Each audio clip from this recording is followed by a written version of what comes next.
मुकेश हमेशा अपनी पत्नी के सजने संवरने पे ताने कसा करता था। अरे साधना, अब तुम्हें इतना बनने संवरने की क्या जरूरत है? अपनी उम्र का तो लिहाज करो। आप तो उम्र का बोलिए ही मत, आपसे तो छोटी हूँ। अच्छा, कम से कम अपने सफेद बालों का तो सोच लो। तुम भले ही कितने भी अच्छे कपड़े पहन लो, मेकअप कर लो, फिर भी तुम बुढ़ी की बुढ़ी ही दिखोगी। हाँ, बूढ़ी तो मैं हूँ, पर अगर थोड़ी सज लूँ तो उसमें आपका क्या बिगड़ जाएगा? अच्छा साधना, मेरा कुछ नहीं जाएगा, पर अगर तुम सजना संवरना बंद कर दो तो मेरा बहुत कुछ बदल जाएगा। तुम्हारा मेकअप का खर्च, कपड़ों का खर्च, गहने वगैरह। तो अब आप मेरा खर्चा गिनने भी लगे? सोच रहा हूँ अगर तुमने सजने संवरने में खर्च नहीं किया तो कम से कम मैं एक घर और खरीद ही लेता। घर खरीद के क्या करते? और क्या, दूसरी शादी। तभी दरवाजे पे खटखट हुई और एक औरत उनके घर आई। जी बोलिए, आपको किससे मिलना है? अरे साधना, मैं जमुना हूँ, तूने मुझे पहचाना नहीं? अरे तू इतनी जवान कैसे हो गई? तेरे बाल तो मुझसे भी ज्यादा सफेद थे ना? हाँ, पर मैंने आज ही उम्र घटाने वाली चाय पी है और देख, मेरी तो काया ही बदल गई। क्या, उम्र घटाने वाली चाय? हाँ, हमारे गांव में एक औरत ने एक चाय का ठेला खोला है। वो उम्र घटाने वाली चाय बनाती है, जिससे पीते ही बूढ़े लोगों की उम्र घट जाती है। मैंने और मेरे पति दोनों ने वो चाय पी ली और देखो, हमारी उम्र घट गई। वाह, ये तो गजब है। साधना और मुकेश का बेटा ये सब सुन रहा था। क्योंकि आपकी उम्र तो घट गई है, पर कहीं इस चाय के कोई दुष्परिणाम हुए तो? नहीं बेटा, कोई दुष्परिणाम नहीं होंगे। बुढ़ापे से 100 तकलीफें होती है, जवानी से क्या तकलीफ होगी? मैं तो बोल रही हूँ कि तुम्हारी माँ और पापा को भी ये चाय पिलवा दो, उनकी भी सारी तकलीफें दूर हो जाएंगी। साधना और मुकेश एक दूसरे की ओर देखते हैं। आपकी क्या राय है? अगर एक चाय से मेरे घुटनों का दर्द ठीक हो जाता है तो चाय पीने में क्या हर्ज है? कोई बात नहीं। हाँ, वो भी है। चलो, हम दोनों चाय वाले के पास चलते हैं।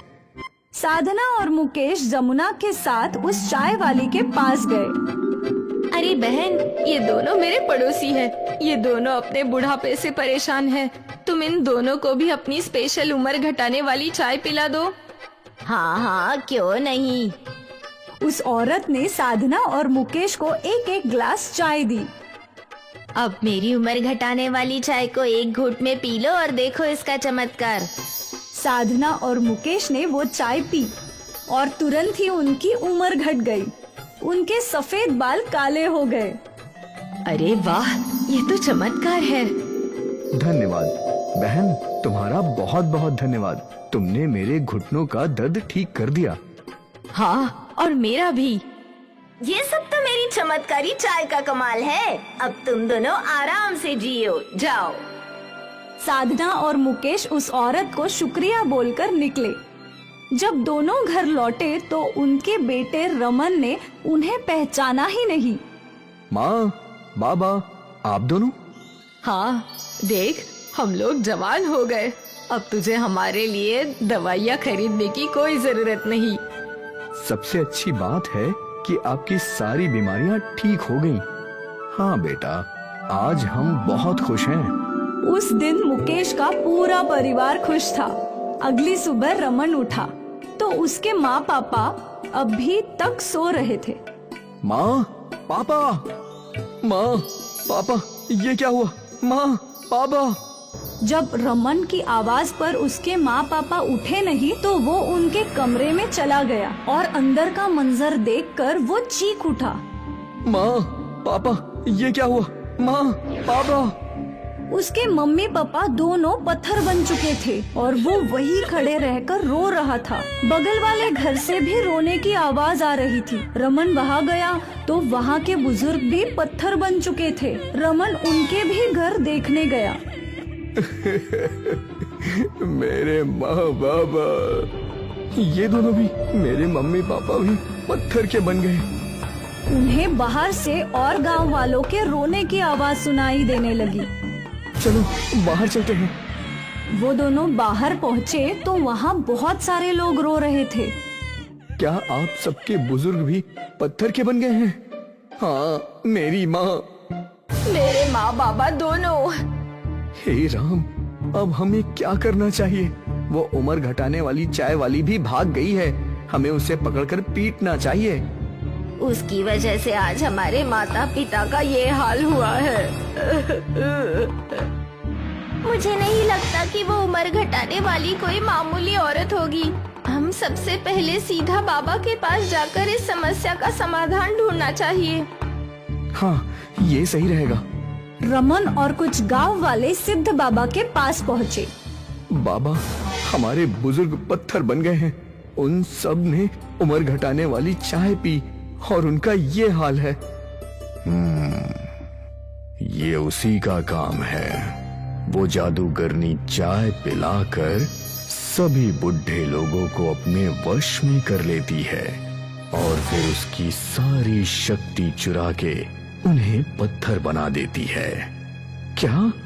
हाँ, उस बुरी जादूगरनी को बहुत सारी शक्तियां चाहिए, इसलिए वो सभी की शक्तियां छीन रही है। हमारे माँ पिता वापस कैसे ठीक हो सकते हैं बाबा? तुम्हारे माँ पिता ने अपनी मर्जी से वो चाय पी थी। अब एक ही रास्ता है। अगर वो जादूगरनी अपनी चाय पी ले तो वो भस्म हो जाएगी। मतलब हमें उस जादूगरनी को ढूंढकर जबरदस्ती वो चाय पिलानी है। जबरदस्ती नहीं, बल्कि उसे अपनी मर्जी से पीनी होगी। पर याद रहे बेटा, वो जादूगरनी ऐसा करेगी नहीं। तुम्हें अपनी युक्ति से उसे हराना होगा। मैं समझ गया बाबा, लेकिन मैं उसे ढूंढूंगा कैसे? वो तुम्हारे गांव से दक्षिण दिशा में गई है। तुम उस ओर ही प्रस्थान करो, वो तुम्हें अवश्य मिलेगी। धन्यवाद बाबा, भगवान तुम्हारी मदद करे। बाबा का आशीर्वाद लेकर गांव वाले और रमन वहाँ से निकल गए। रमन ने अपना भेष बदला। उसने अपने बालों और मूछों को सफेद रंग दिया और दक्षिण की दिशा में निकल पड़ा। अगले कुछ दिन तक रमन एक गांव से दूसरे गांव तक चलता रहा। फिर एक दिन उसे एक पेड़ के नीचे एक चाय वाली दिखी। शायद यही वो चाय वाली होगी। रमन उसके पास गया। आइए आइए, मेरी चाय पीकर जवान हो जाइए। ये कोई आम चाय नहीं, उम्र घटाने वाली चमत्कारी चाय है, खास आप जैसे बूढ़े बुजुर्गों के लिए। एक बार आप चाय पीजिए और आपके सारे दुख दर्द खत्म हो जाएंगे। आखिर तुम मिल ही गई। रमन ने वो चाय ली और चाय की चुस्की लेने का नाटक किया। तू इतनी गंदी चाय मैंने जिंदगी में नहीं पी। चाय में कौन नमक डालता है? ऐसा हो ही नहीं सकता। मेरी चाय में नमक हो ही नहीं सकता। तो मैं क्या झूठ बोलूंगा? तुम्हें इतना यकीन है तो अपनी चाय खुद ही चक्कर देख लो। उस औरत ने चाय का एक ग्लास उठाया और बिना सोचे समझे चाय पीने लगी। औरत जादूगरनी के रूप में आ गई और उसके चाय पीते ही उसका शरीर जलने लगा और पल भर में वो खाक हो गई। अब मेरे माँ बाबा ठीक हो चुके होंगे। मैं अभी गांव लौटता हूँ। रमन अपने घर लौटा तो उसके माँ बाबा बिल्कुल ठीक थे। माँ, पापा, आप ठीक हो गए? हे भगवान, तेरा लाख लाख शुक्र है। रमन भैया! रमन और उसका परिवार घर से बाहर आया। भैया, आज आपकी वजह से गांव के सारे बुजुर्ग ठीक हो पाए हैं। धन्यवाद, आपका बहुत बहुत धन्यवाद। हाँ भैया, आप हमारे लिए भगवान हो। गांव वालों ने रमन का शुक्रिया किया। साधना और मुकेश को अपने रमन पे गर्व था। आखिर जादूगरनी का अंत हुआ और उम्र घटाने वाली चाय की जाल से सभी लोग आजाद हुए। इंस्टापुर नाम का गांव था, जहां पर जॉली नाम का व्यक्ति अपने माता पिता के साथ रहा करता था। जॉली के साथ उसके दो दोस्त घूमा करते थे। सम्राट और जिग्नेश। एक दिन ऐसे ही वो लोग बाहर मिलते हैं। अरे जिग्नेश और जॉली, तुम्हें पता है मेरी जॉब लग गई है, और वो भी शहर की बड़ी कंपनी में। अब मैं खूब पैसे कमाऊंगा। क्या बात कर रहे हो? मेरी भी शहर की एक कंपनी में जॉब लग गई है। तुम बताओ जॉली, तुम्हारा कैसा चल रहा है? तुम लोगों को तो पता ही है, मैंने बीच में ही अपनी पढ़ाई छोड़ दी थी, इसीलिए अभी तक मुझे कोई अच्छी जॉब नहीं मिल पाई है। अरे कोई बात नहीं जॉली, हर कोई चील की तरह उड़ नहीं सकता। कुछ लोग मुर्गी की तरह भी होते हैं, पंख तो हैं मगर सिर्फ जमीन पर ही फड़फड़ा सकते हैं। जिग्नेश, तुम्हें किसी कमजोर इंसान का इस तरह से मजाक नहीं उड़ाना चाहिए। उसकी मम्मी गांव में चाय बेचती है, उससे उसका काम चल जाता है। जॉली, तुम इसकी बात का बुरा मत मान। उन दोनों की बात सुनकर जॉली नाराज हो जाता है और वहाँ से चला जाता है और घर आ जाता है। घर पर उसकी माँ उससे कहती है, सम्राट और जिग्नेश की माँ बता रही थी कि उन दोनों की नई जॉब लगी है और तुम इतने हताश होकर बाहर से क्यों आ रहे हो? कुछ नहीं माँ, मेरे दोनों दोस्तों की अच्छी कंपनी में जॉब लग गई है, मगर मुझे अभी तक कोई काम नहीं मिला है। अरे बेटा, मैं हूँ ना। माँ, आप ठीक तो है ना? हाँ बेटा, मैं ठीक हूँ, तुम चिंता मत करो, मैं हूँ ना। खूब मन लगाकर चाय बेचूंगी। जॉली की माँ खांसते खांसते बेहोश हो जाती है। जॉली गांव के डॉक्टर को घर बुला लेता है और वो जॉली की माँ का इलाज करती है। जॉली डॉक्टर से अपनी माँ की तबीयत के बारे में पूछता है। क्या हुआ मेरी माँ को? तुम्हारी माँ की तबीयत बहुत ज्यादा खराब है, इन्हें कोई काम करने मत देना, और जो दवाई मैंने इस पर्ची में लिखी है उसे हर दिन अपनी माँ को खिलाते रहना। डॉक्टर वहाँ से चली जाती है।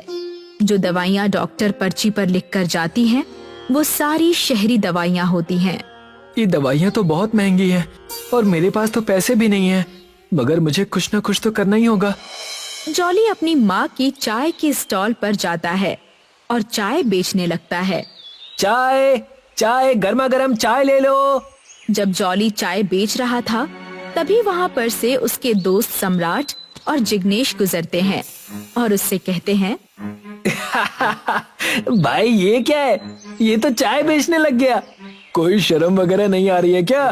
काश अगर तू और मेहनत करता तो एक अच्छी जॉब तुझे मिल जाती। जॉली गुस्से में जिग्नेश को जवाब देता है।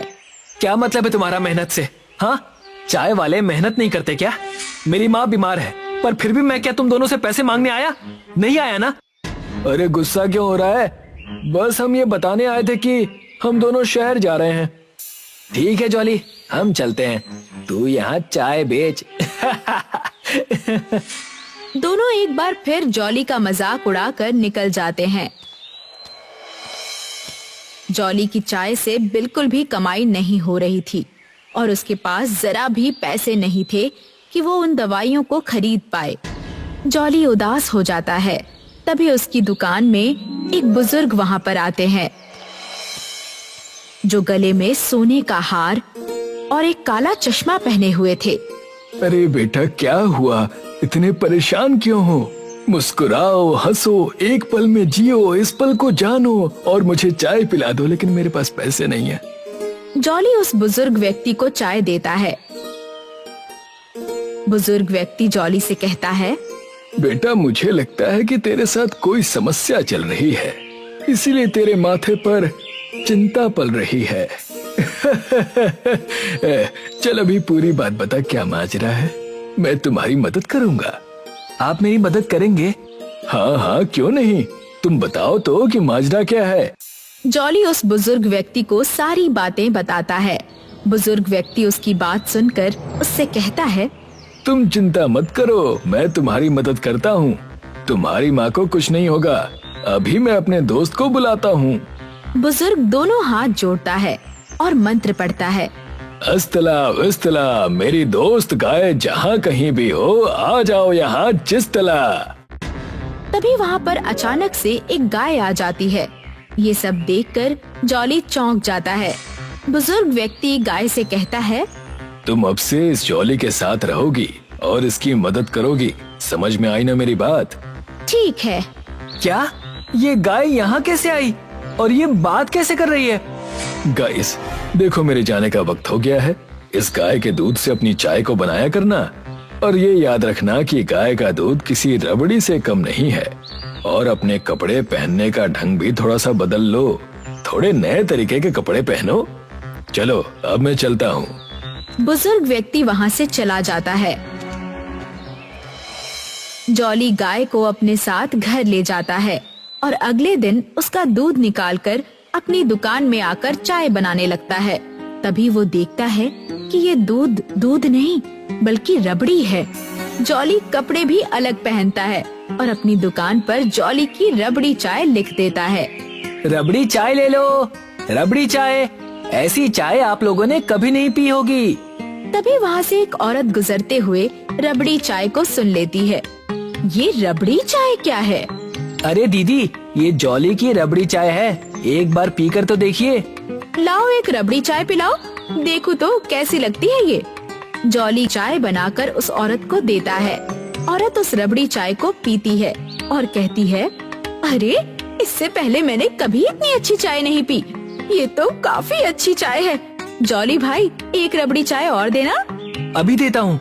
धीरे धीरे जॉली की चाय पूरे गांव में प्रसिद्ध हो जाती है। जॉली अपनी माँ का इलाज भी करवा देता है। जॉली गांव में सबसे ज्यादा धनवान व्यक्ति बन जाता है, सिर्फ और सिर्फ चाय बेचकर।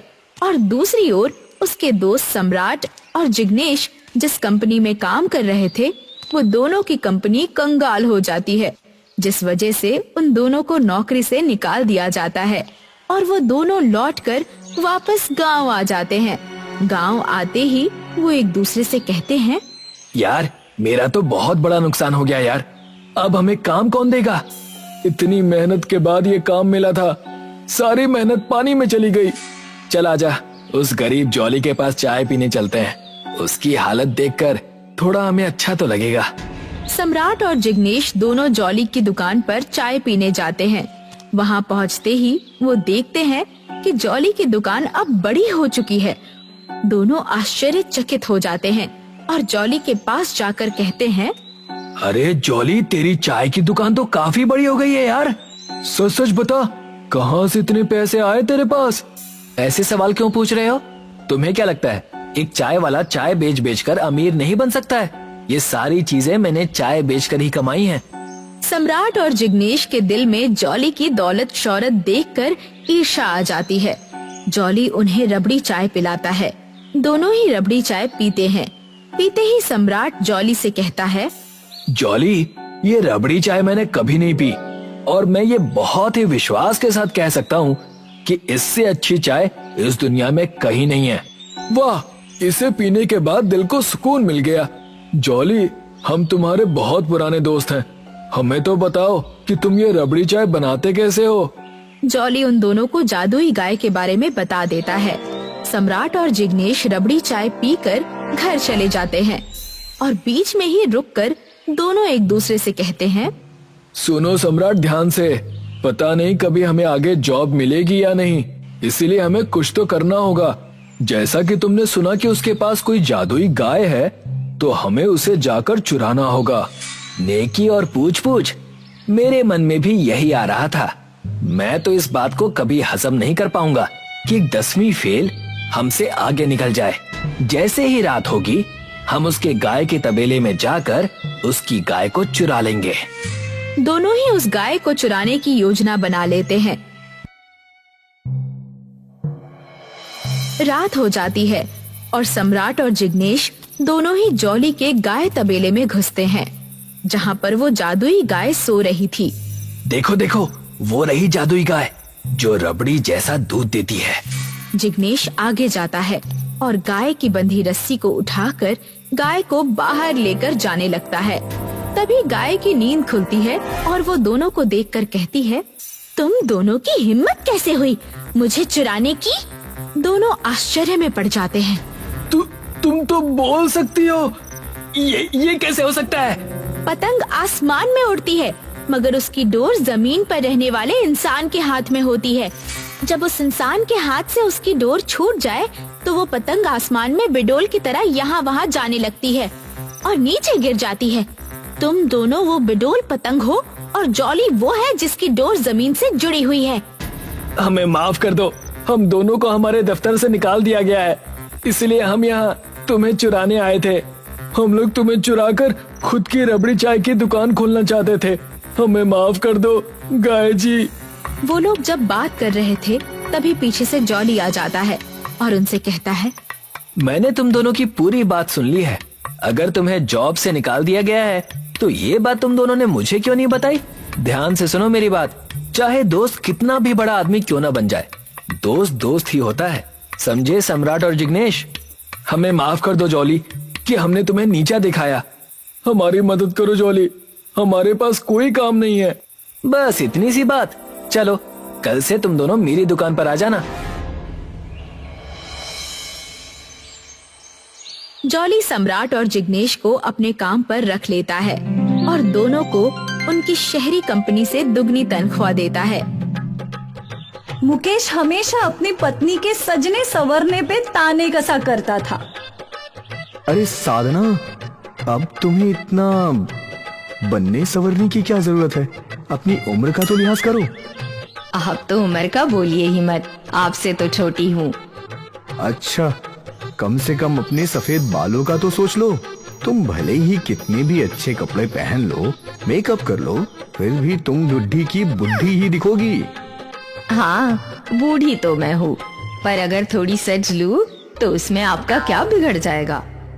अच्छा साधना, मेरा कुछ नहीं जाएगा, पर अगर तुम सजना संवरना बंद कर दो तो मेरा बहुत कुछ बदल जाएगा। तुम्हारा मेकअप का खर्च, कपड़ों का खर्च, गहने वगैरह। तो अब आप मेरा खर्चा गिनने भी लगे? सोच रहा हूँ अगर तुमने सजने संवरने में खर्च नहीं किया तो कम से कम मैं एक घर और खरीद ही लेता। घर खरीद के क्या करते? और क्या, दूसरी शादी। तभी दरवाजे पे खटखट हुई और एक औरत उनके घर आई। जी बोलिए, आपको किससे मिलना है? अरे साधना, मैं जमुना हूँ, तूने मुझे पहचाना नहीं? अरे तू इतनी जवान कैसे हो गई?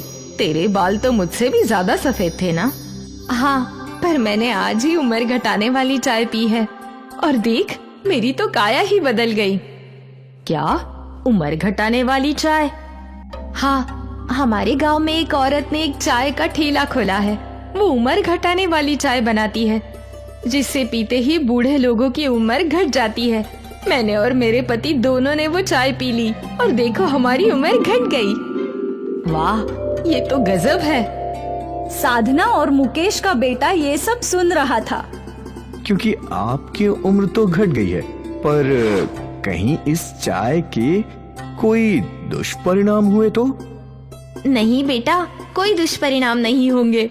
बुढ़ापे से 100 तकलीफें होती है, जवानी से क्या तकलीफ होगी? मैं तो बोल रही हूँ कि तुम्हारी माँ और पापा को भी ये चाय पिलवा दो, उनकी भी सारी तकलीफें दूर हो जाएंगी। साधना और मुकेश एक दूसरे की ओर देखते हैं। आपकी क्या राय है?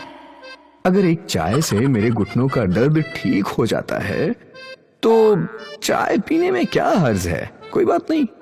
हाँ, वो भी है। चलो हम दोनों चाय वाले के पास चलते हैं। साधना और मुकेश जमुना के साथ उस चाय वाली के पास गए। अरे बहन, ये दोनों मेरे पड़ोसी हैं। ये दोनों अपने बुढ़ापे से परेशान हैं। तुम इन दोनों को भी अपनी स्पेशल उम्र घटाने वाली चाय पिला दो। हाँ हाँ, क्यों नहीं। उस औरत ने साधना और मुकेश को एक एक ग्लास चाय दी। अब मेरी उम्र घटाने वाली चाय को एक घूंट में पी लो और देखो इसका चमत्कार। साधना और मुकेश ने वो चाय पी और तुरंत ही उनकी उम्र घट गई। उनके सफेद बाल काले हो गए। अरे वाह, ये तो चमत्कार है। धन्यवाद बहन, तुम्हारा बहुत बहुत धन्यवाद। तुमने मेरे घुटनों का दर्द ठीक कर दिया। हाँ, और मेरा भी। ये सब तो मेरी चमत्कारी चाय का कमाल है। अब तुम दोनों आराम से जियो, जाओ। साधना और मुकेश उस औरत को शुक्रिया बोलकर निकले। जब दोनों घर लौटे तो उनके बेटे रमन ने उन्हें पहचाना ही नहीं। माँ, बाबा, आप दोनों? हाँ देख, हम लोग जवान हो गए। अब तुझे हमारे लिए दवाइयाँ खरीदने की कोई जरूरत नहीं। सबसे अच्छी बात है कि आपकी सारी बीमारियां ठीक हो गईं। हाँ बेटा, आज हम बहुत खुश हैं। उस दिन मुकेश का पूरा परिवार खुश था। अगली सुबह रमन उठा तो उसके माँ पापा अभी तक सो रहे थे। माँ पापा, माँ पापा, ये क्या हुआ? माँ पापा। जब रमन की आवाज पर उसके माँ पापा उठे नहीं तो वो उनके कमरे में चला गया और अंदर का मंजर देखकर वो चीख उठा। माँ पापा, ये क्या हुआ? माँ पापा। उसके मम्मी पापा दोनों पत्थर बन चुके थे और वो वही खड़े रहकर रो रहा था। बगल वाले घर से भी रोने की आवाज आ रही थी। रमन वहाँ गया तो वहाँ के बुजुर्ग भी पत्थर बन चुके थे। रमन उनके भी घर देखने गया। मेरे माँ बाबा, ये दोनों भी, मेरे मम्मी पापा भी पत्थर के बन गए। उन्हें बाहर से और गांव वालों के रोने की आवाज सुनाई देने लगी। चलो बाहर चलते हैं। वो दोनों बाहर पहुँचे तो वहाँ बहुत सारे लोग रो रहे थे। क्या आप सबके बुजुर्ग भी पत्थर के बन गए हैं? हाँ, मेरी माँ। मेरे माँ बाबा दोनों। हे राम, अब हमें क्या करना चाहिए? वो उम्र घटाने वाली चाय वाली भी भाग गई है। हमें उसे पकड़कर पीटना चाहिए। उसकी वजह से आज हमारे माता पिता का ये हाल हुआ है। मुझे नहीं लगता कि वो उम्र घटाने वाली कोई मामूली औरत होगी। हम सबसे पहले सीधा बाबा के पास जाकर इस समस्या का समाधान ढूंढना चाहिए। हाँ, ये सही रहेगा। रमन और कुछ गांव वाले सिद्ध बाबा के पास पहुँचे। बाबा, हमारे बुजुर्ग पत्थर बन गए हैं। उन सब ने उम्र घटाने वाली चाय पी और उनका ये हाल है। ये उसी का काम है। वो जादूगरनी चाय पिलाकर सभी बुढ़े लोगों को अपने वश में कर लेती है और फिर उसकी सारी शक्ति चुरा के उन्हें पत्थर बना देती है। क्या? हाँ, उस बुरी जादूगरनी को बहुत सारी शक्तियां चाहिए, इसलिए वो सभी की शक्तियां छीन रही है। हमारे माँ पिता वापस कैसे ठीक हो सकते हैं बाबा? तुम्हारे माँ पिता ने अपनी मर्जी से वो चाय पी थी। अब एक ही रास्ता है। अगर वो जादूगरनी अपनी चाय पी ले तो वो भस्म हो जाएगी। मतलब हमें उस जादूगरनी को ढूंढकर जबरदस्ती वो चाय पिलानी है। जबरदस्ती नहीं, बल्कि उसे अपनी मर्जी से पीनी होगी। पर याद रहे बेटा, वो जादूगरनी ऐसा करेगी नहीं। तुम्हें अपनी युक्ति से उसे हराना होगा। मैं समझ गया बाबा, लेकिन मैं उसे ढूंढूंगा कैसे? वो तुम्हारे गांव से दक्षिण दिशा में गई है। तुम उस ओर ही प्रस्थान करो, वो तुम्हें अवश्य मिलेगी। धन्यवाद बाबा, भगवान तुम्हारी मदद करे। बाबा का आशीर्वाद लेकर गांव वाले और रमन वहाँ से निकल गए। रमन ने अपना भेष बदला। उसने अपने बालों और मूछों को सफेद रंग दिया और दक्षिण की दिशा में निकल पड़ा। अगले कुछ दिन तक रमन एक गांव से दूसरे गांव तक चलता रहा। फिर एक दिन उसे एक पेड़ के नीचे एक चाय वाली दिखी। शायद यही वो चाय वाली होगी। रमन उसके पास गया। आइए आइए, मेरी चाय पीकर जवान हो जाइए। ये कोई आम चाय नहीं, उम्र घटाने वाली चमत्कारी चाय है, खास आप जैसे बूढ़े बुजुर्गों के लिए। एक बार आप चाय पीजिए और आपके सारे दुख दर्द खत्म हो जाएंगे। आखिर तुम मिल ही गई। रमन ने वो चाय ली और चाय की चुस्की लेने का नाटक किया। तू इतनी गंदी चाय मैंने जिंदगी में नहीं पी। चाय में कौन नमक डालता है? ऐसा हो ही नहीं सकता। मेरी चाय में नमक हो ही नहीं सकता। तो मैं क्या झूठ बोलूंगा? तुम्हें इतना यकीन है तो अपनी चाय खुद ही चक्कर देख लो। उस औरत ने चाय का एक ग्लास उठाया और बिना सोचे समझे चाय पीने लगी। औरत जादूगरनी के रूप में आ गई और उसके चाय पीते ही उसका शरीर जलने लगा और पल भर में वो खाक हो गई। अब मेरे माँ बाबा ठीक हो चुके होंगे, मैं अभी गांव लौटता हूँ। रमन अपने घर लौटा तो उसके माँ बाबा बिल्कुल ठीक थे। माँ, पापा, आप ठीक हो गए? हे भगवान, तेरा लाख लाख शुक्र है। रमन भैया! रमन और उसका परिवार घर से बाहर आया। भैया, आज आपकी वजह से गांव के सारे बुजुर्ग ठीक हो पाए हैं। धन्यवाद, आपका बहुत बहुत धन्यवाद। हाँ भैया, आप हमारे लिए भगवान हो। गांव वालों ने रमन का शुक्रिया किया। साधना और मुकेश को अपने रमन पे गर्व था। आखिर जादूगरनी का अंत हुआ और उम्र घटाने वाली चाय की जाल से सभी लोग आजाद हुए। एक गांव में सोनम नाम की एक लड़की अस्पताल के बाहर छोले बेचा करती थी। गर्मा गर्म छोले ले लो, चना जोर गरम बाबू, मैं लाई मजेदार चना जोर गरम, इसमें डाला है बढ़िया मसाला, इसे खाएगा दिल वाला, ले लो चना जोर गरम। सोनम के छोले खूब बिका करते थे। अस्पताल के मरीज जब ठीक होकर बाहर आते तो वे एक बार सोनम के छोले जरूर खाते। अस्पताल के बाहर पिंकी नाम की एक पापड़ बेचने वाली भी आती थी। पिंकी के पापड़ कम बिका करते थे, इसलिए वह सोनम से बहुत चिढ़ती थी।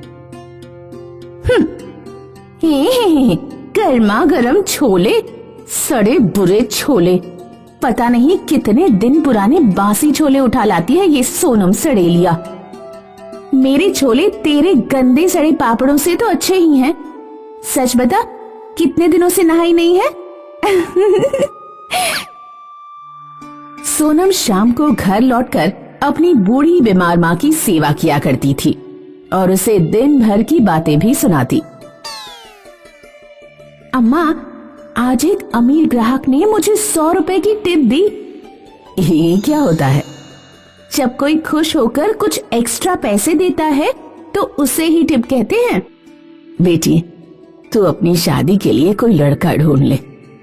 मैं तो कहीं उठकर जा भी नहीं सकती। पहले तुम पूरी तरह स्वस्थ तो हो जाओ, तब मैं अपनी शादी कर लूंगी।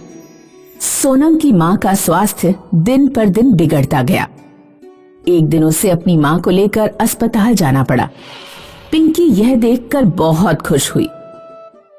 सोनम की अम्मा अस्पताल में है, वो अब छोले बेचने नहीं आ पाएगी। तब तक मैं छोले का धंधा जमा लेती हूँ, ऐसा बढ़िया मौका फिर नहीं मिलेगा। पिंकी ने पापड़ बेचना छोड़ दिया और छोले बेचने लगी। लेकिन पिंकी के छोले का स्वाद लोगों को पसंद नहीं आया और पापड़ की तरह उसके छोले भी बहुत कम बिके। उधर सोनम की माँ की तबीयत ठीक हो गई और वह दोबारा छोले बेचने आ गई। सोनम के वापस आते ही उसके पास ग्राहकों की भीड़ लग गई। मैंने छोले बेचे तो किसी को पसंद नहीं आए, और इस सड़ेलिया के छोले देखो, लोग कैसे लपालप खा रहे हैं। इसे और इसके ग्राहकों को मजा चखाना पड़ेगा। पिंकी चुपके चुपके सोनम पर नजर रखने लगी। एक दिन जब सोनम अपनी छोले की टोकरी बाहर रखकर टॉयलेट के लिए अंदर गई तो पिंकी ने उसके छोलों में खुजली की दवा मिला दी। उस शाम जिसने भी छोले खाए वह खुजली से परेशान हो गया। इस लड़की के छोले खाने से खुजली हो रही है, भगाओ इसे यहाँ से। लोग सोनम को अस्पताल के बाहर से भगा देते हैं। पिंकी यह सब देखकर बहुत खुश होती है। अब आया ना मजा। सोनम वीरपुर जाने वाली सड़क किनारे बैठकर रोने लगी। अब मैं अपनी माँ का इलाज कैसे कराऊंगी? सोनम के पास एक बुढ़िया खाना मांगने आई। बेटी, अपनी टोकरी से कुछ छोले मुझे दे दो, बहुत भूख लगी है। अम्मा, ये छोले मत खाओ, इनमें किसी ने कुछ मिला दिया है। मेरे पास 100 रुपए हैं, चाहो तो ये ले जाओ, कहीं से खाना खरीद कर खा लेना। सोनम ने बूढ़ी औरत को अपना 100 का नोट दे दिया। बूढ़ी औरत ने छोलों के ऊपर अपना हाथ किया, कुछ प्रकाश हुआ, फिर वह बूढ़ी औरत चली गई। सोनम खुजली वाले छोले लेकर घर पहुंची। उसने सारी बात अपनी माँ को बताई। ला, एक चम्मच छोले मैं खाकर देखती हूँ, पता लग जाएगा कि इससे खुजली हो रही है या नहीं। माँ ने एक चम्मच छोले खाए। छोले खाते ही सोनम की माँ एकदम स्वस्थ हो गई। बेटी, मैं बहुत अच्छा महसूस कर रही हूँ और मुझे कहीं खुजली भी नहीं हो रही है। लगता है तुम्हें जरूर कोई गलतफहमी हो गई होगी। तुम इन्हीं छोलों को कल दोबारा बेचने जाना।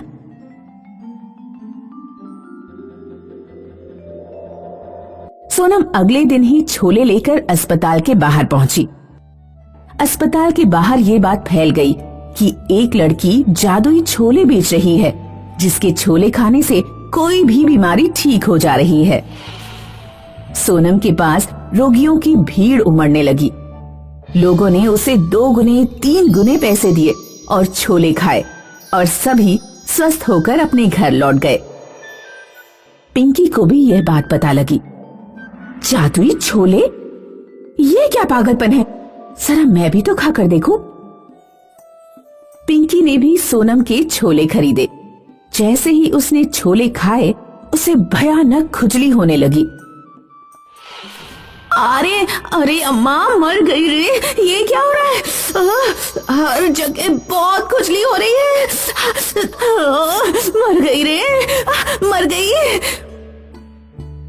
सोनम ने देखा कि बूढ़ी औरत, जिसे उसने 100 का नोट दिया था, दूर खड़ी मुस्कुरा रही है। सोनम समझ गई कि जादुई छोले उसी बूढ़ी अम्मा का चमत्कार है। बूढ़ी औरत पिंकी के पास गई और उससे बोली, क्या अब भी तुम कभी दूसरों के सामान में कोई उल्टी सीधी चीज तो नहीं मिलाओगी? अगर तुम वादा करो तो मैं तुम्हारी खुजली ठीक कर दूं। हाँ, मेरी खुजली जल्दी से ठीक करो। मैं वादा करती हूँ, आगे से कोई शरारत नहीं करूंगी। औरत पिंकी को ठीक कर देती है और गायब हो जाती है। सोना देने वाली प्रेस।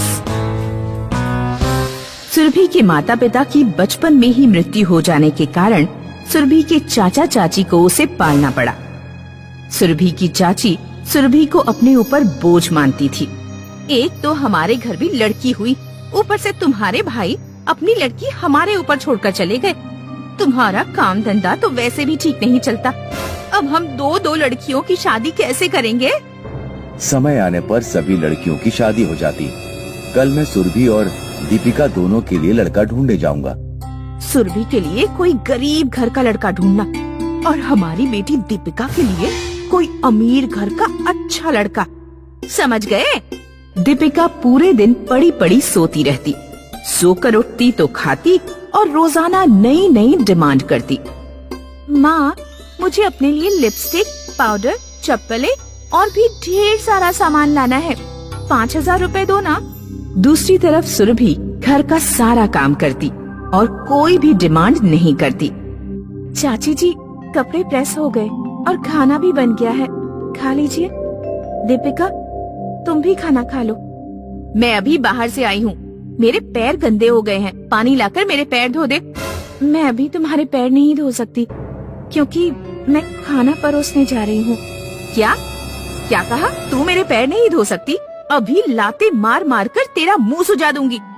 तभी सुरभि के चाचा वहाँ आ जाते हैं। दीपिका, अपनी बहन से इस तरह बात करते हैं क्या? तुमने यही तमीज सीखी है? आप क्यों उसे डांट रहे हैं? उसने क्या असलियत में लात मार दी? सुरभि, जा चाचा के लिए पानी लेकर आ और उसके बाद अलमारी में रखे पुराने कपड़े भी प्रेस कर देना। सुरभि चली जाती है तो चाची चाचा से कहती है, कोई लड़का मिला या नहीं? हाँ, 2 लड़के मिले हैं, एक अमीर घर का है और दूसरा बहुत गरीब। चाची और चाचा अपनी बेटी दीपिका की शादी अमीर घर के लड़के से कर देते हैं और सुरभि की शादी गरीब लड़के से हो जाती है। सुरभि का पति दिहाड़ी मजदूर था। जिस दिन उसे काम नहीं मिलता उस दिन उनके घर चूल्हा भी नहीं जल पाता। लगता है मुझे भी काम करना चाहिए। अगर हम दोनों काम करेंगे तो शायद हमारे घर का खर्चा आसानी से चल जाए। लेकिन तुम क्या काम करोगी? मैं कपड़े प्रेस करूंगी। चाची भी मुझसे कपड़े प्रेस करवाती थी। सुरभि ने कबाड़ी वाले से एक पुरानी प्रेस खरीदी और कपड़े प्रेस करने शुरू कर दिए। वह गांव के बड़े घरों से कपड़े लाती, उन्हें प्रेस करती और वापस घर पहुंचा कर आती। एक दिन एक बूढ़ी औरत सुरभि के गांव से गुजर रही थी। अचानक तेज बारिश शुरू हो गई और बूढ़ी अम्मा के सारे कपड़े भीग गए। अरे राम रे, सारे कपड़े भीग गए। मुझे तो अभी बहुत लंबा सफर तय करना है। गीले कपड़े पहने रही तो बीमार पड़ जाऊंगी। बूढ़ी अम्मा ने सुरभि के गेट पर कपड़े प्रेस कराने का बोर्ड लगा देखा। वह घर के अंदर गई। बेटी, मेरे कपड़े भीग गए हैं और मुझे जरा जल्दी निकलना है। क्या तुम मेरे कपड़े सुखा दोगी? हाँ अम्मा, आप कुछ देर के लिए मेरी साड़ी पहन लीजिए और अपनी साड़ी मुझे उतार कर दे दीजिए। मैं अभी सुखा देती हूँ। सुरभि कुछ ही मिनट में प्रेस से बूढ़ी औरत की साड़ी सुखा देती है। बेटिया, मेरे पास तुम्हें देने के लिए पैसे नहीं हैं। कोई बात नहीं अम्मा, आप तो मेरी माँ समान है। बूढ़ी औरत सुरभि को अपना आशीर्वाद और दुआएं देकर चली जाती है। अगले दिन सुरभि ने कपड़ों पर प्रेस रखी तो कपड़ा सोने का बन गया। अरे ये क्या हो गया? ये कपड़ा तो सोने का बन गया। सुरभि ने फिर दूसरे कपड़ों पर भी प्रेस रखकर देखी। जिस भी कपड़े पर प्रेस रखी जाती कपड़ा सोने का बन जाता। अजी सुनिए, देखिए ये क्या हो रहा है। लगता है कल जो बूढ़ी अम्मा हमारे घर आई थी, ये सब उन्हीं के आशीर्वाद से हो रहा है। सुरभि और सुरभि का पति सोना देने वाली प्रेस से जल्द ही अमीर हो जाते हैं। उधर सुरभि के चाचा का बिजनेस में बहुत बड़ा नुकसान हो जाता है। उनका घर नीलाम होने वाला था। चाचा जब अपनी सगी बेटी दीपिका के घर से मदद मांगने जाते हैं तो दीपिका के पति ने मदद करने से इनकार कर दिया। सुरभि को जब यह बात पता लगी कि चाचा का घर नीलाम होने वाला है तो उसने वह घर खरीद लिया और चाचा चाची के पास जाकर बोली, चाचा, आपका घर आपसे कोई नहीं छीन सकता।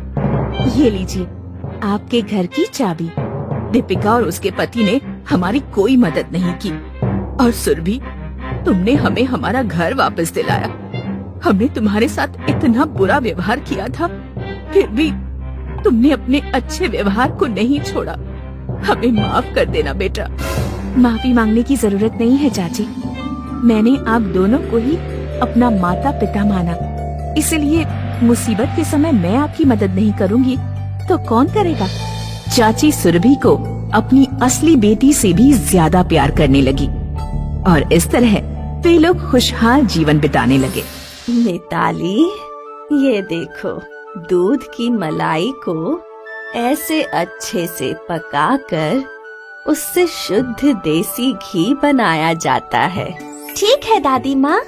अचार बनाने के लिए ये बहुत जरूरी है कि हम आम को बहुत अच्छे से सुखाएं। क्यों दादी माँ? क्योंकि अगर आम में थोड़ी भी नमी रह गई तो मसाले मिलाने के बाद स्वाद अच्छा नहीं होता। ठीक है दादी माँ, मैं समझ गई। इसी तरह मिताली अपनी दादी माँ से कई चीजें बनाना सीखा करती थी। मिताली को खाना बनाना बहुत पसंद था। समय बीतता गया और अब मिताली एक बहुत खूबसूरत युवती बन चुकी थी। दादी माँ ने मिताली की शादी एक बहुत ही होनहार युवक महेश से कर दी। मिताली और महेश एक साथ बहुत खुश थे। एक साल बाद मिताली और महेश को 2 जुड़वा बच्चे हुए, जिनका नाम उन्होंने आलोक और आदित्य रखा। दोनों की अच्छी कट रही थी। महेश अपनी जिम्मेदारियां बहुत अच्छे से निभा रहा था।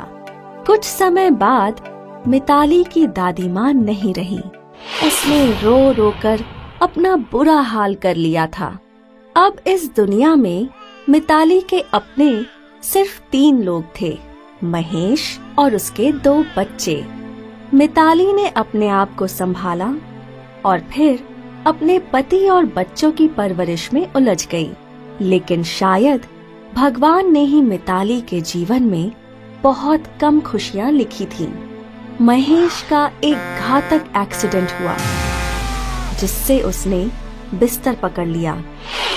मिताली को ये समझ नहीं आ रहा था कि वो कैसे अपने आप को और अपने बच्चों को संभाले। कुछ ही दिनों में उनके खाने के लाले हो गए। उनके पास दवाइयों के भी पैसे नहीं थे। और फिर एक दिन महेश ने भी अपना देह त्याग दिया। महेश की मृत्यु से मिताली पर जैसे दुखों का पहाड़ ही टूट पड़ा था। महेश घर का अकेला कमाने वाला था, जिसके जाने से घर की आर्थिक स्थिति बहुत ज्यादा बिगड़ गई थी। मिताली ने कभी भी काम नहीं किया था, लेकिन अब उसके पास कोई रास्ता नहीं था। अगर अब मैं नहीं कमाऊंगी तो मेरे दोनों बच्चे भूख से मर जाएंगे। मुझे कमाना ही होगा, लेकिन मैं कैसे कमाऊंगी? मुझे तो कोई काम भी नहीं आता, ना ही मैं पढ़ी लिखी हूँ। मिताली इसी सोच में डूबी थी। उसे समझ नहीं आ रहा था कि वो क्या करे। अचानक उसकी नजर घर में पड़े मर्तबान पे पड़ी। आचार, हाँ, मैं आचार बना के बेच सकती हूँ। मिताली ने आचार बनाना शुरू किया और जब उसका आचार बन गया, मिताली ने आचार को एक बड़े से मर्तबान में भर दिया। ये आचार मिताली बाजार ले गई। वहाँ चिल्ला चिल्ला कर मिताली ने आचार बेचा। कई लोगों ने मिताली से आचार खरीदा और जब शाम हुई तो मिताली अपनी पहली कमाई देखकर बहुत खुश हुई। उन पैसों से मिताली ने और आम खरीदे और अपने दोनों बच्चों के लिए कुछ खाने की चीजें भी। अगले दिन मिताली ने फिर आचार बनाया और फिर बाजार जाकर उसे बेचा। कुछ ही दिनों में मिताली का आचार पूरे शहर में चर्चा का विषय हो गया था और अब मिताली के आचार के लिए लोग कतार लगाया करते थे। मिताली खुश थी क्योंकि उसे जरूरत से ज्यादा पैसे मिल रहे थे और उसके दोनों बच्चों का पालन पोषण बहुत ही अच्छे तरीके से हो रहा था। कुछ वर्षों में मिताली के दोनों बेटे बड़े हो गए और अब वो दोनों बड़े स्कूल में पढ़ने जाया करते। मिताली ने आचार बना बनाकर एक बड़ा घर बना लिया था और अब मिताली ने बाजार में एक बड़ी दुकान भी खरीद ली थी। अब वो आचार के साथ साथ अन्य कई चीजें भी बेचा करती थी। मिताली ने अपनी सहायता के लिए कई औरतों को काम पर रखा। इससे उन बेरोजगार गांव की गरीब औरतों को काम मिल गया और उनका भी जीवन बेहतर होने लगा था और मिताली दिन दुगनी रात चौगुनी तरक्की कर रही थी। मिताली ने अपने व्यवसाय को बढ़ाने के लिए नई तकनीकों का भी सहारा लिया। उसका छोटा सा व्यवसाय अब एक बहुत बड़ी फैक्ट्री बन चुकी थी और उसकी बाजार की वो दुकान एक 4 मंजिला कंपनी बन चुकी थी। मिताली एक अनपढ़ गरीब विधवा से अब एक बड़ी कंपनी की मालकिन बन चुकी थी और अब जब रिपोर्टर ने उन्हें पूछा, आचार से आपने इतनी बड़ी कंपनी का सफर तय किया, मैडम क्या आप बता सकती हैं कि इसकी मुख्य प्रेरणा क्या थी? जरूरत। अगर मुझे कमाने की जरूरत नहीं होती तो ना मैं आचार बनाती और ना ही यह व्यापार बनता। मिताली मैडम, आपको अपनी इस साहस के लिए सलाम और मेरी शुभकामनाएं हैं कि आपका ये व्यापार बहुत ही जल्द अंतर्राष्ट्रीय व्यापार बने। तो मैडम, आपकी इस पूरी कहानी की सीख ये है कि कामयाब बनने के लिए लगातार मेहनत करने की ही जरूरत है।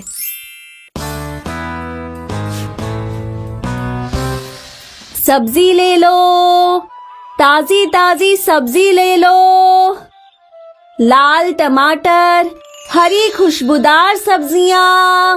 मीरा गांव-गांव घूम-घूम कर सब्जियां बेचा करती थी। रोज गांव में घूमते वक्त उसकी नजर एक सब्जियों के बगीचे पे पड़ा करती थी। कितने वर्ष हो गए मैं ये सब्जियों का बगीचा देख ही रही हूँ। मीरा का सपना था कि वो उस बगीचे को खरीद ले और वहाँ खुद ही सब्जियां उगाए, लेकिन मीरा की परिस्थिति उसका साथ नहीं देती थी। मीरा का एक छोटा बेटा था जिसके पालन पोषण की पूरी जिम्मेदारी मीरा पर थी, क्योंकि मीरा के पति कुछ साल पहले स्वर्ग सिधार गए थे। एक दिन की बात है। सब्जी ले लो, ताजी ताजी सब्जी ले लो, लाल टमाटर, हरी खुशबूदार सब्जियां। तभी सामने से विमला घी वाली आई। अरे ओ मीरा, क्या हाल चाल?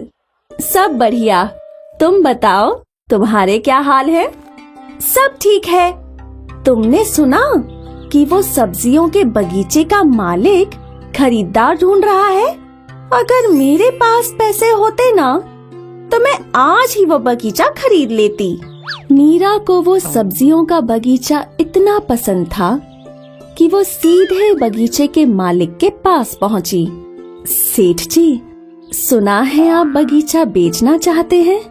हाँ, अब मैं बुढ़ा हो गया हूँ, बागीचे की देखभाल नहीं कर पाता हूँ, तो इसलिए बेच रहा हूँ। क्या तुम खरीदना चाहती हो? हाँ सेठ जी, पर पता नहीं मैं खरीद पाऊंगी या नहीं। आप इसे कितने में बेचना चाहते हैं? मुझे इसके 500 सिक्के चाहिए। अरे बाप रे, मेरे पास तो सिर्फ 200 सिक्के हैं। 200 सिक्के बहुत कम है। मैं 400 सिक्के के नीचे नहीं बेचूंगा। सेठ जी, अगर मैं आपको अभी ये 200 सिक्के दे दूं और अगले 4 महीने तक हर महीने 50-50 सिक्के दूं, तो क्या आप मुझे ये बगीचा बेच देंगे? सेठ जी ने सोचा। ठीक है, अगले 4 महीने तक तुम्हें मुझे 50-50 सिक्के देने होंगे। मीरा बहुत खुश थी कि जल्द ही उसे उसके सपनों का बगीचा मिलेगा। फिर क्या था, मीरा और ज्यादा मेहनत करने लगी। उसने रोज ज्यादा सब्जियां खरीदकर बेचना शुरू किया, जिससे उसे ज्यादा पैसे मिलने लगे। रोज मीरा पाई पाई जोड़ने लगी। अब शाम के समय मीरा गांव में घूम घूम कर फरसान भी बेचा करती थी। 1 महीने बाद मीरा ने सेठ जी को 50 सिक्के दिए। मीरा बहुत खुश थी। मीरा ने अपनी मेहनत जारी रखी और वो सुबह सब्जियां और शाम में फरसान बेचा करती थी। देखते ही देखते मीरा ने अगले 4 महीने में सेठ जी को सारे पैसे दे दिए। बहुत बढ़िया मीरा, अब ये बागीचा तुम्हारा हुआ, इसका अच्छे से ख्याल रखना। मीरा ने अपना बगीचा खरीदने का सपना पूरा कर लिया। अब मीरा अपने खुद के बगीचे में सब्जियां उगाया करती थी और दूसरे सब्जी वाले उससे सब्जियां खरीदा करते थे। मीरा के परिश्रम ने उसकी जिंदगी बेहतर बनाई। उसका बेटा भी अब अच्छे स्कूल में पढ़ने लगा। और मीरा की जिंदगी सुखद हो गई। इसलिए कहते हैं, मेहनत करने वालों की हार नहीं होती।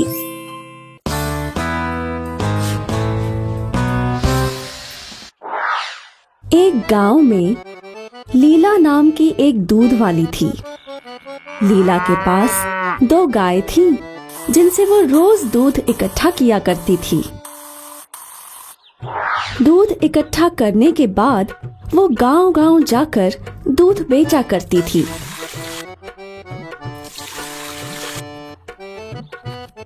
लीला की एक सहेली थी, मीना, जिसकी शादी गांव के एक बड़े व्यापारी से हुई थी। लीला जब भी उस गांव जाती तो वो अपनी सहेली के घर जरूर जाती गप्पे लड़ाने। एक दिन लीला अपनी सहेली से मिलने गई। मीना, मीना, आई लीला। क्या बात है, आज बहुत सज सवर के घूम रही हो? अरे, आज मेरे पति के कुछ मित्र हमारे घर आने वाले हैं। अच्छा, और ये नया हार? हाँ, ये उन्होंने कल ही भेंट दिया। अच्छा है ना? हाँ, बहुत अच्छा है। कितने का होगा? यही कुछ 1000-2000 का। 1000-2000? बाप रे, मैं तो सपने में भी नहीं सोच सकती। बुद्धू, इतनी बड़ी रकम नहीं है। जब तेरी शादी होगी तो तेरा पति भी तुझे हार तोहफे में देगा। लीला हार का दाम सुनकर सोच में पड़ गई। लीला मीना के घर से निकली। रास्ते भर लीला उसी हार के बारे में सोच रही थी। क्या कभी मेरे पास भी मीना जैसा हार होगा? उसकी शादी तो एक अमीर व्यापारी से हुई है, जो उसे महंगे महंगे हार उपहार में दे सकता है। पर मेरा क्या? अगर मेरी शादी किसी गरीब से हुई तो? क्यों ना मैं ही खुद पैसे इकट्ठा करके वैसा हार लूं?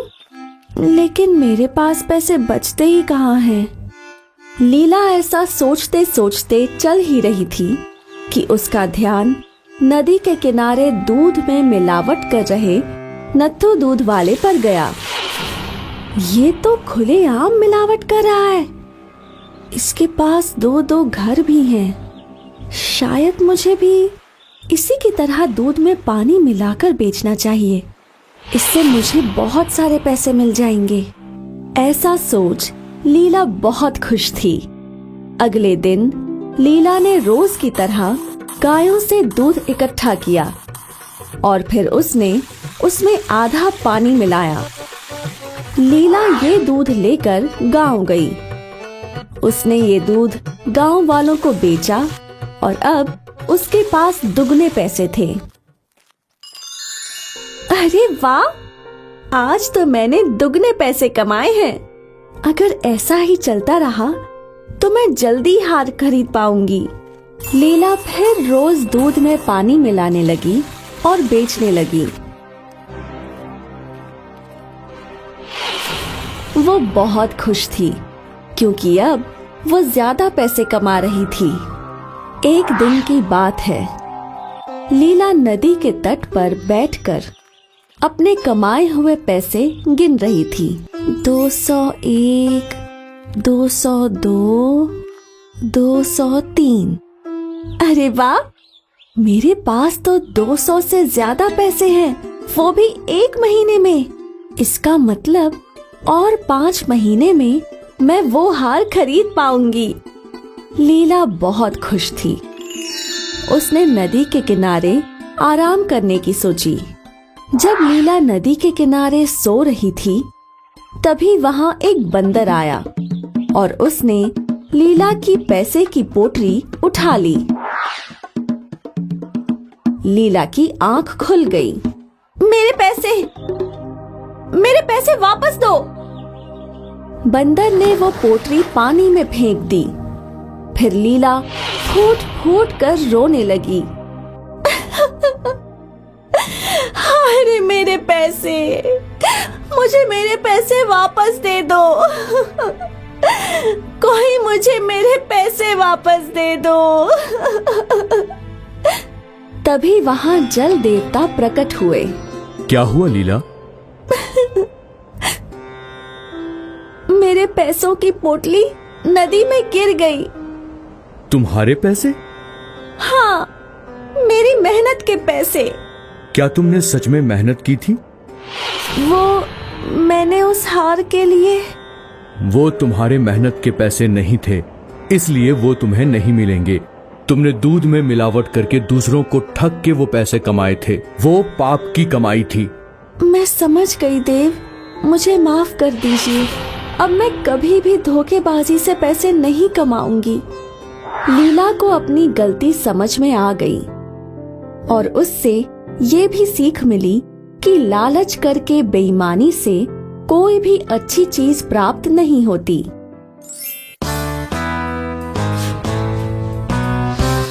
नंदीपुर में एक ही किराने की दुकान थी जिसकी मालकिन थी नंदा। अरे रे नंदा, वो सिर्फ एक मुट्ठी धान है, अब क्या उसे भी कम करोगी? हाँ हाँ, क्यों ना करूं? ऐसे अगर दिन भर में सभी को एक एक मुट्ठी धान ज्यादा देती रही तो मेरा दिवाला ही निकल जाएगा। पूरे नंदीपुर में नंदा की कंजूसी की चर्चा हुआ करती थी। नंदा का अपने पति धानीराम पर भी दबदबा था और उनके बेटे दीपक की भी कभी कोई इच्छा पूरी नहीं हुई। पापा, अगले महीने मेरा जन्मदिन है। आपने कहा था कि आप मेरे लिए एक नई साइकिल लाएंगे। आप इस बार जरूर लाओगे ना? कोई जरूरत नहीं है नई साइकिल की। लेकिन आपने कहा था। बच्चे का बड़ा मन है तो ले आते हैं ना। नई साइकिल विकल्प बस पैसों की बर्बादी है और अभी 4 साल पहले ही तो इसे साइकिल दी थी। लेकिन माँ, 4 साल पहले मैं इतना सा था और अब मैं बड़ा हो चुका हूँ। अब मैं वो साइकिल नहीं चला सकता।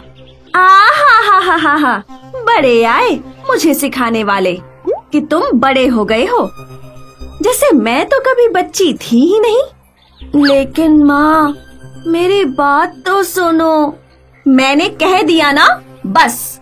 बेचारा दीपक अपने पापा की ओर देखता रहा, लेकिन मजाल हो उनकी कि वो नंदा के सामने अपनी बात मनवा सके। और फिर रूठ कर दीपक घर के बाहर चला गया। उदास दीपक एक पेड़ के नीचे बैठा था जब उसके 2 दोस्त नकुल और सोहम वहाँ आए। क्या हुआ? क्या मम्मी पापा ने पिटाई की? नहीं। फिर क्या हुआ जो यहाँ मुँह लटका के बैठे हो? और क्या होगा? इस बार भी माँ ने नई साइकिल लाने से मना कर दिया। तुम और तुम्हारी माँ, वो इतनी कंजूस क्यों है पता नहीं।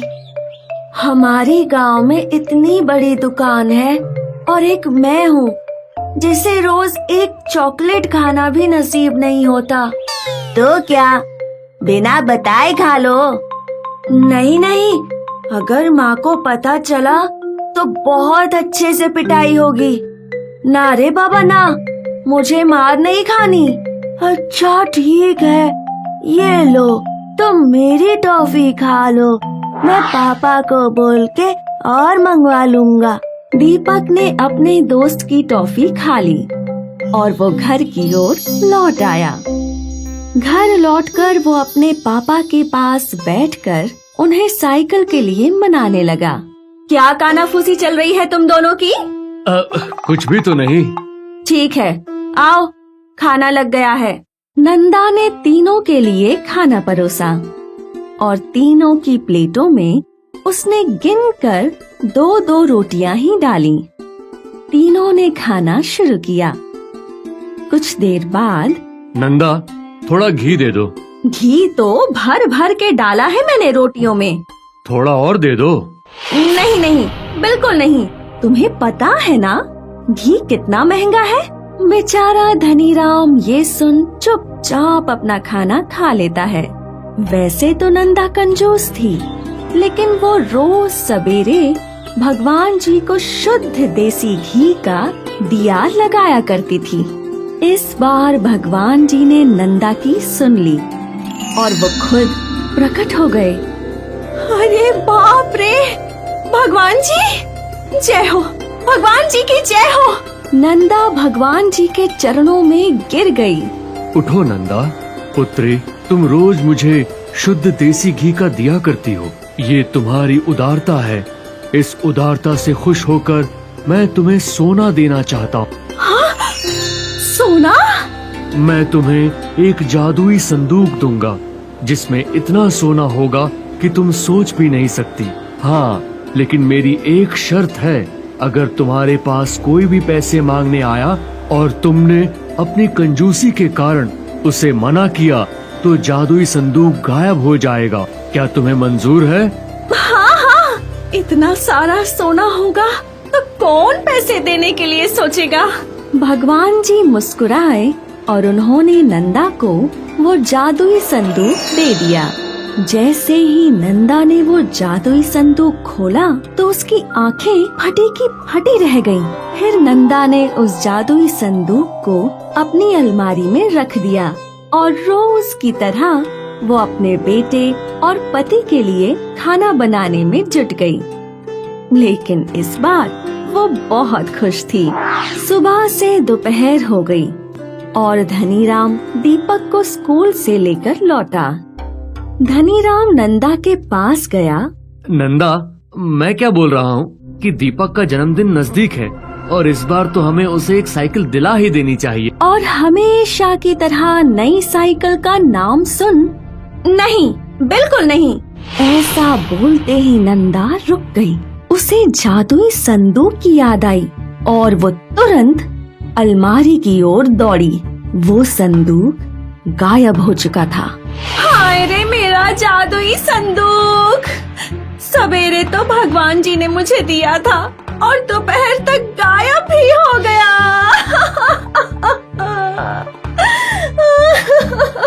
फिर नंदा ने धनीराम और दीपक को सुबह की घटना बताई और वो जोर जोर से रोने लगी।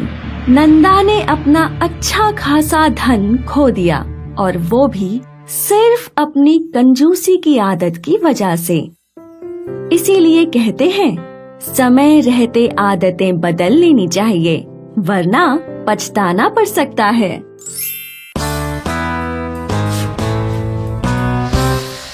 घी ले लो, शुद्ध देसी गाय का घी ले लो, घी ले लो। ओह विमला, 1 किलो घी तोल दो। क्या दीदी, सिर्फ 1 किलो? देखिए आप कितनी पतली होती जा रही हैं। थोड़ा रोटी पे घी लगा के खाया कीजिए और फिर देखिए आपकी तबीयत कितनी मस्त हो जाएगी। ठीक है, तुम 2 किलो ही तोल दो। ये हुई ना बात दीदी। विमला ने 2 किलो घी तोल दिया और वो खुशी खुशी आगे बढ़ती रही। रास्ते में उसे कई ग्राहक मिले। आज उसका घी का व्यापार बहुत अच्छा हो रहा था और अब उसके पास सिर्फ थोड़ा सा घी ही बचा था। थोड़ी दूर चल के उसे दिन का आखिरी ग्राहक मिल ही गया और अब उसका सारा घी खत्म हो चुका था। विमला खुशी खुशी लौट रही थी कि तभी उसे एक छोटे बच्चे ने आवाज दी। विमला काकी, घी है क्या? नहीं बेटा, घी तो खत्म हो गया। ठीक है काकी, कल आप ज्यादा घी ले आना। हाँ लला, कल तुम्हें घी जरूर दूंगी। घी का खाली डिब्बा लेकर विमला अपने घर पहुंची और उसने पैसे गिनने शुरू किए। ज्यादा पैसे देख वो बहुत खुश थी। आज तो बहुत अच्छी कमाई हो गई, लेकिन आज मेरा एक ग्राहक खाली हाथ लौट गया। मुझे बिल्कुल अच्छा नहीं लगा। कल से मैं ज्यादा घी बनाऊंगी ताकि कोई भी खाली हाथ ना लौटे। अगले दिन विमला ने घी मथना शुरू किया। जैसे जैसे घी बनता गया, विमला का डिब्बा भरता गया। अब डिब्बा 3/4 भर चुका था और विमला के पास का सारा दूध खत्म हो गया। अरे ये क्या, आज भी डिब्बा पूरा नहीं भरा। अगर आज मेरा एक भी ग्राहक खाली हाथ चला गया तो मुझे बहुत बुरा लगेगा। नहीं, आज मेरा कोई भी ग्राहक वापस नहीं लौटेगा। विमला भीतर से एक वनस्पति तेल का डिब्बा ले आई और उसने घी में तेल मिला दिया। अब कोई खाली हाथ वापस नहीं जाएगा। घी ले लो, घी ले लो, शुद्ध देसी गाय का घी ले लो, घी ले लो।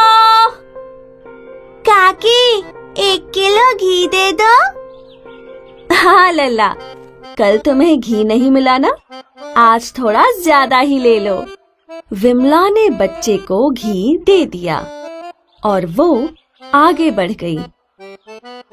ऐसे ही विमला बाकी लोगों को भी अपना घी बेचने लगी। आज का दिन तो बहुत अच्छा है, मुझे अच्छे पैसे मिल रहे हैं। वो हलवाई सुरेश के घर के बाहर पहुंची। घी ले लो, घी ले लो। विमला दीदी, 3 किलो घी दे दो। हाँ हाँ सुरेश, लेकिन आज 3 किलो? कोई दावत है क्या? हाँ, मुखिया जी के घर में दावत है, उन्हीं के लिए गाजर का हलवा बना रहा हूँ। अच्छी बात है। विमला ने 3 किलो घी दे दिया और वो वहाँ से चली गई। विमला खुश थी कि आज उसका कोई भी ग्राहक खाली हाथ नहीं लौटा। हलवाई सुरेश ने गाजर का हलवा बनाया और अब वो हंडी लेकर मुखिया जी के घर पहुंचा। मुखिया जी के घर पर बहुत सारे लोग भोजन के लिए आए थे। हलवाई सुरेश ने उन्हें अपना हलवा परोसा। उनमें से एक व्यक्ति ने वो हलवा खाया। भाई सुरेश, क्या हो गया आज तुम्हारे हलवे को? पहले जैसा स्वाद ही नहीं है इसमें तो। लगता है आज सुरेश का ध्यान भटक गया था। नहीं नहीं, लगता है मुखिया जी ने सुरेश को पैसे नहीं दिए। सभी लोग हंसने लगे और मुखिया जी सुरेश को घूरने लगे। अब सुरेश ने हलवा चखा तो उसे कुछ गड़बड़ लगी। उसने फिर से हलवा चखा। मैंने तो सब चीजें बराबर ही डाली थी, कहीं ये विमला दीदी के घी की वजह से तो नहीं। अगले दिन सुरेश विमला के घर पहुंचा। वहाँ उसने देखा कि विमला घी में वनस्पति का तेल मिला रही थी। विमला दीदी, इतनी बड़ी धोखाधड़ी! आप शुद्ध घी में वनस्पति तेल मिला रही हैं। आप धोखेबाज हैं। आपके कारण आज पहली बार गांव वालों ने मेरे हलवे की खिल्ली उड़ाई।